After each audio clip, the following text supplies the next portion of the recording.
Hello everyone, this is Sharif from S Skills channel. Today I will talk about a very small topic, that is the difference between MPS and MRP. Well, a master production schedule MPS is a plan based on independent demand and sales forecast. A material requirements plan MRP determines production based on dependent demand or the need for parts and raw materials. The MPS and MRP processes both allocate resources and optimize manufacturing. Today's module is the differences between them, understand how they interact during the production process, and few examples. Well, on the agenda today, we will talk about what is an MPS, what is an MRP, dependent versus independent demand, relationship between MPS and MRP, MPS versus MRP, and examples of MPS and MRP. What is an MPS? An MPS drives an MRP by using the Bill of Materials (BOM) to dictate the resources needed to achieve a fixed production rate. Master scheduling accounts for on-hand inventory levels and the output quantity required to meet projected consumer demand. The MPS process runs weekly to adjust output based on production orders and demand forecast. The benefits of an MPS include reduced manufacturing expenses and lead times, reduced overstock and shortages, better staffing, and higher profitability. This diagram shows how MPS drives material requirements planning. The inner part, sales and service orders, demand forecast, then bill of materials, master production scheduling, inventory, materials requirements planning, and then materials plan, purchase orders, work orders. Benefits of a master production schedule: ability to make adjustments to fluctuations in demand while minimize waste, prevents shortages and scheduling mishaps, improves efficiency in the location of production resources, provides more effective cost controls or more accurate estimates of material requirements and delivery dates, reduces lead times throughout the year, provides an effective communication conduit with the sales team for planning purposes, helps human resources better plan for hiring based on the projected labor needed.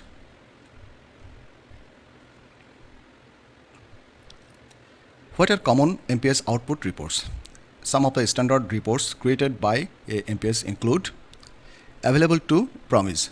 Presents the available to promise quantities for each MPS line item. The report is time-phased, usually into weekly or monthly buckets. Demand tracking report provides historical data on actual shipments and order bookings as compared to management forecast. Forecast data report, summary of historical demand activity which indicates the margin of error between forecast and actual and provides a statistical summary. Period summary forecast, forecast by line item within a product group for each period through the future 12 periods, with summarizes by period for a group and by year for line items. Item demand and forecast presents historical data for a user specified span of time along with the next 12 months for forecasted demand for each item.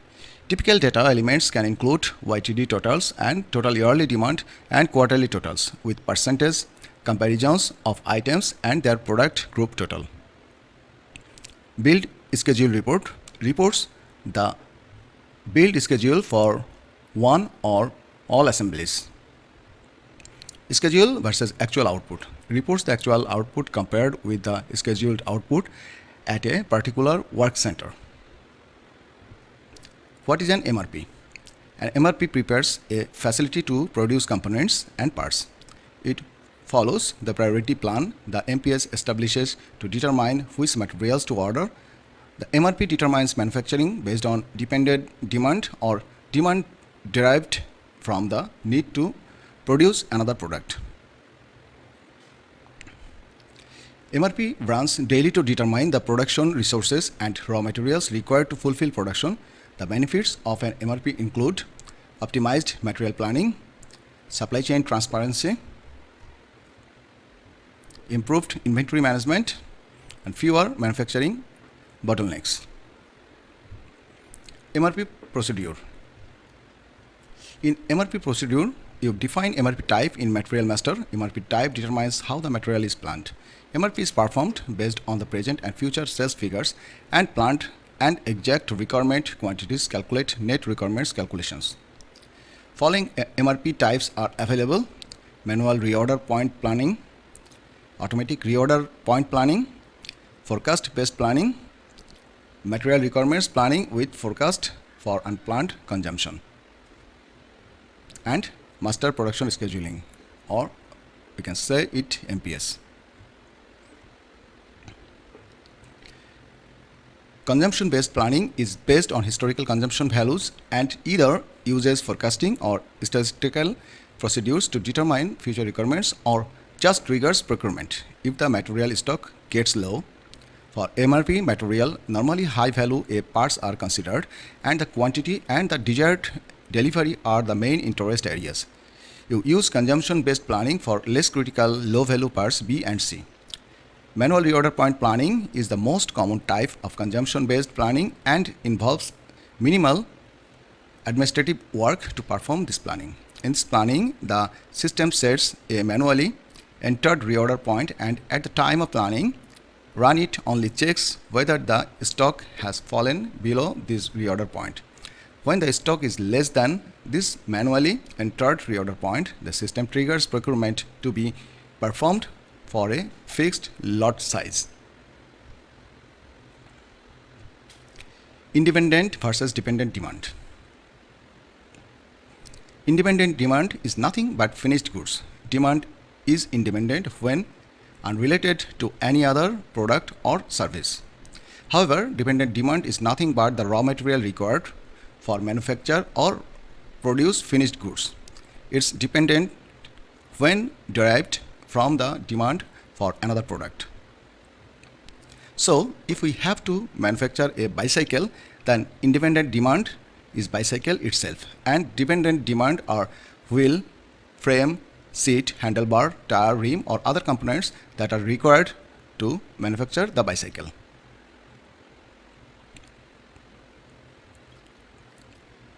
So, that's the basic difference between independent and dependent demand. Now this concept will help us to talk about the difference between MPS and MRP. MRP bases production on dependent demand or the demand for parts and raw materials. It's passed down the production chain to the finished product. MPS bases production on independent demand or direct customer demand and sales forecast. Relationship between MPS and MRP. The master production schedule is the main driver of the material requirements plan. Along with the BOM, MPS can determine what components are needed from manufacturing and what components need to be purchased. The MPS is a priority plan for manufacturing. While MPS and MRP have some similarities, including the ability to produce a list of planned manufactured items and generate purchase and transfer orders, there are a few characteristics that set them apart. For example, unlike MRP, MPS tends to focus its planning capabilities on the production of finished goods, components, or parts that generate the greatest profitability for the manufacturer and are therefore likely to constitute the lion's share of the resources needed for production.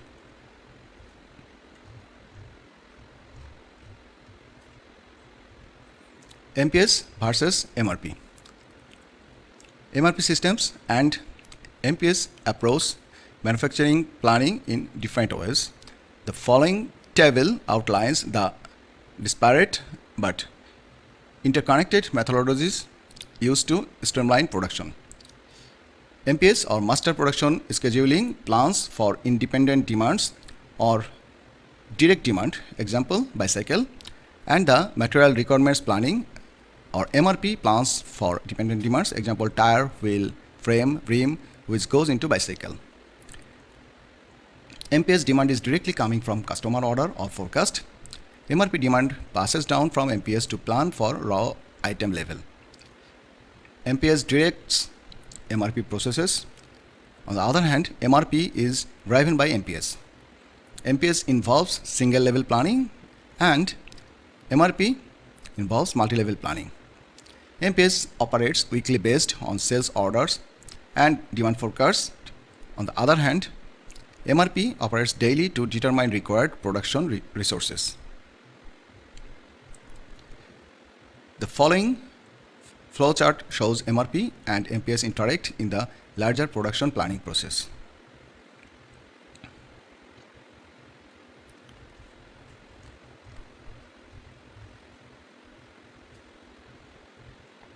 Examples of MPS and MRP. As an example of MPS and MRP in action, consider a manufacturer that generates a product line of backpacks and purses. The MRP items are the canvas, nylon straps, and zippers needed to create the finished goods. MRP ensures the resources are in stock and allocated correctly, with a focus on the requirements needed to produce products. The MPS items include the backpack, purchases, and any product variations such as the range of sizes and colors. MPS derives data from sales or service orders and demand forecasting. The MRP handles the multi-level planning for various finished goods, while the MPS manages single-level planning for individual products or SKUs. In a nutshell, the MPS calculation is used for end items that have a forecast or a sales order line. These items are called MPS items and are identified dynamically when the calculation starts. MRP is the calculation of material requirements based on actual demand for components and the demand forecast on the component level. Thank you for watching this video module on the difference between MPS and MRP. Please do subscribe for more topics you want to learn from this channel. Thank you very much again. Goodbye.